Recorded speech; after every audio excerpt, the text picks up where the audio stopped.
আসসালামু আলাইকুম। ছেলেটিকে দেখতে পাচ্ছেন, বয়স মাত্র ১২, সকাল ১০টায় খেয়েছে, এখন সন্ধ্যা ৭টা। এই মাঝখানের সময়টা কিছুই খায়নি। আর এটা আজকের না, রোজকার রুটিন এটা। ওর বাবা বেঁচে নেই, মা আছে। সকাল ৭টা কিংবা ৮টায় বেরিয়ে যায়, ফেরে রাতে অথবা সন্ধ্যায়। ওর ছোট বোনকে নিয়ে ও সারাদিন কাটে। তো ওর জীবনের গল্পটা একটু ভিন্ন। যাই হোক, সেটা আরেকদিন বলবো। আমাদের সন্তান আমরা কেমন মানুষ করি, আর এই সন্তানেরা কিভাবে বেঁচে আছে। তোর আব্বা কই? আব্বা মারা গেছে। বুঝি নাই। মারা গেছে। কত বছর আগে? 2-3 বছর আগে। তোর মায় কি কাজ করে?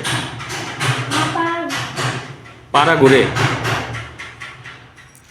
সকালে খাইছিলি কোন সময়? সকালে হুম, 10টা। 10টায়। আর সারাদিন খাস নাই?